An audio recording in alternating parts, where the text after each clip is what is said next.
नमस्कार, मैं हूं अंजलि तोमर और आप देख रहे हैं प्रदेश समाचार नेट पर। ऐसे इस समय कोरोना वायरस महामारी का डेल्टा प्लस वेरिएंट का खतरा बढ़ता जा रहा है। पुणे स्थित national institute of the virology के वैज्ञानिकों ने पहली बार महाराष्ट्र में चमगादड़ों की 2 प्रजातियों में खतरनाक निपा वायरस की एंटीबॉडी पाई है। NIV के वैज्ञानिकों के मुताबिक ये चमगादड़ महाराष्ट्र के महाबलेश्वर में पाए गए हैं। बता दें कि निपा वायरस घातक वायरसों की सूची में शामिल है। विश्व स्वास्थ्य संगठन की सूची में शीर्ष के 10 रोगजनकों में शामिल है।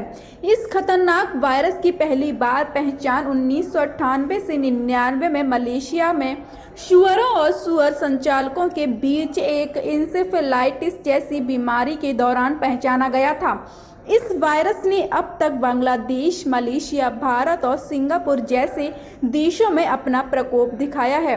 वहीं महाराष्ट्र में चमगादड़ों में इस वायरस के पाए जाने पर NIV की ताजा अध्ययन में प्रमुख खोजकर्ता डॉक्टर प्रागता यादव ने कहा कि अभी तक महाराष्ट्र में चमगादड़ों की कोई भी प्रजाति में इस वायरस के संपर्क में नहीं आई है। निपा वायरस को घातक वायरस की श्रेणी में रखा गया है। आंकड़े इसकी गवाही देते हैं। अमेरिका की centre for disease control and prevention के मुताबिक 1998 से 2018 तक के आंकड़े बताते हैं कि निपा से संक्रमित लोगों में मृत्यु दर 40 से 70% के बीच है। यहाँ ध्यान देने वाली बात यह है कि दुनिया भर में महामारी बनकर उभरे कोरोना वायरस में मृत्यु दर अधिकांशतः 1 से 5% के बीच रही है। भारत में अब तक निपा वायरस का प्रकोप 4 बार देखा गया। पहली बार यह वायरस 2001 में पश्चिम बंगाल के सिलीगुड़ी में पाया गया था।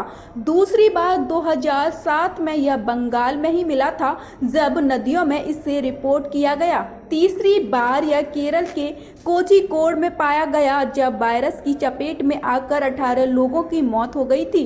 इसके बाद निपा वायरस की एक और लहर केरल में दिखी गई थी। वहीं निपा वायरस के संपर्क में आने के बाद संक्रमित व्यक्ति के अंदर इसके लक्षण 4 से 14 दिनों के बाद सामने आते हैं। अमेरिकी सेंटर फॉर डिसीज कंट्रोल ने इस वायरस के बारे में जो लक्षण बताए हैं, उनके मुताबिक बुखार, सिर दर्द, खांसी, गले में दर्द होना, सांस लेने में परेशानी और उल्टी आना शामिल है। इसके साथ गंभीर रूप से संक्रमण होने पर इसकी वजह से मरीज में उदासी और मन न लगना, भ्रम की स्थिति, दौरे पड़ना और मस्तिष्क में सूजन भी हो सकती है।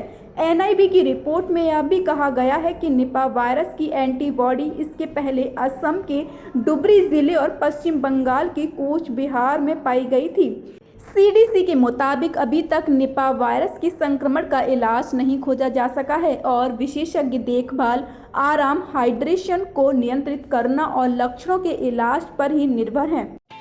ऐसे ही वीडियोस देखने के लिए सब्सक्राइब करें प्रदेश समाचार नेटवर्क और लेटेस्ट वीडियोस के नोटिफिकेशन के लिए बेल आइकन दबाना ना भूलें।